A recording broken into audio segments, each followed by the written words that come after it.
আপনি সকালে গিয়ে যখন পৌঁছাইলেন, বাপ্পা ভাই কি আর আগে গেছিল নাকি আর পরে আসছে? যদি আইসা থাকে পরে তাহলে গল্পটা কি ছিল? হ্যাঁ।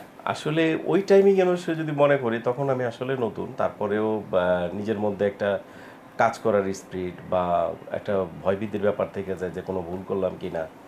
আহ, সেই ক্ষেত্রে বাপ্পা ভাই আসলে টাইমিংটা আমার ঠিক মনে নাই সে আগে কত আগে আসছে।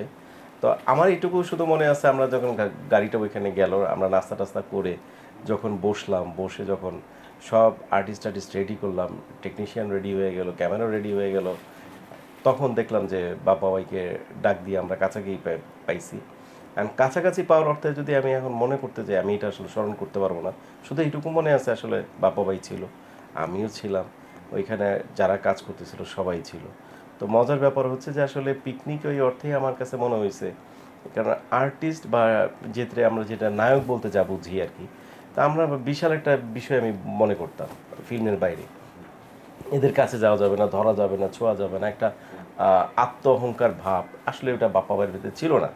তো যার কারণে ওই মজার বিষয় যেটা হচ্ছে মনে হয়েছে যে নিজেদের ঘরোয়া পরিবেশের মধ্যে নিজেরা আছে।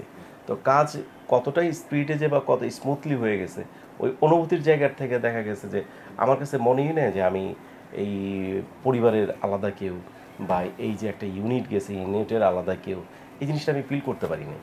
শুধু এইটুকুই ভয় কাজ করতো তখন। আসলে অ্যাকচুয়ালি বিষয়টা হচ্ছে এটা সবার ক্ষেত্রে হয়তো, এখন হয়তো জেনারেশনের ব্যাপারটা আমি জানি না, তখন এতটা হয়তো আমরা অ্যাডভান্স ছিলাম না, যার কারণে একটা মনের মধ্যে একটা ভয় থাকতো বা ভীতি কাজ করতো ভুল হচ্ছে কিনা বা কোনো সংকোচ হয়ে যাই এরকম কোনো ঘটনা ঘটতেছে কিনা।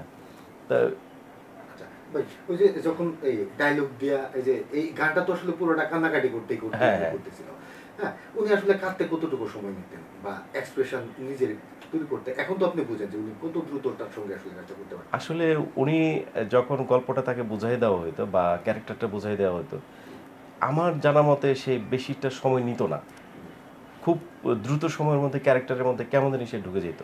সে একটু দুষ্টুমি প্রকৃতির ছিল, আর্টিস্ট তার কো আর্টিস্টের সাথে সে দুষ্টুমি করতো, তার একটা নেচার এটা, আন্তরিকতা, সবার সাথেই দুষ্টুমিটা করতো। কিন্তু ক্যারেক্টারে ঢোকার জন্য যত দ্রুত সম্ভব আমার দেখা একটা আর্টিস্ট বাপ্পা ভাই আসলে সেরকম একটা আর্টিস্ট। মানে আপনার কথাটা সার কথাটাতে যদি আমি আসি তাহলে হবে যে এরকম যে বাপ্পা ভাই আসলে যখন হতেছে মানে শুটিং এ কোয়ার্টিস্ট বা টেকনিশিয়ানদের সঙ্গে আনন্দ মজা করে হ্যাঁ, আসলে কাটতো, কাটতো, অ্যাকশন বলার সঙ্গে সঙ্গে উনি ওনার চরিত্র ঢুকে চরিত্রে দিতেন ঢুকে এবং যেত। ওটা অ্যাপ্লাই করতেন। জি, জি। এটা আপনি বলেন কথাটা। আসলে বাপ্পা ভাইয়ের বিষয়টা হচ্ছে ইউনিটে সে সবার সাথে আন্তরিকতার জন্য যে মজাগুলো করতো, মজার পাশাপাশি তার ক্যারেক্টার থেকে কিন্তু সে সরে যেত না। তার কিন্তু কনসেপ্টে থেকেই যেত যে আমি একটা ক্যারেক্টার করতেছি, আমি একটা ক্যারেক্টারের জন্যই আমার দায়বদ্ধর জায়গা থেকে সে সেটা মনে করতো। এবং যখন সে ক্যারেক্টারে ঢুকতো দেখা যেত সেই ক্যারেক্টারের জন্যই তার জন্ম হয়েছে, বিষয়টা এরকমই দাঁড়াইতো। তো এইটুকুই মনে হয় আমাকে আমি বলতে পারবো। আর বিস্তারিত আচ্ছা ভাই,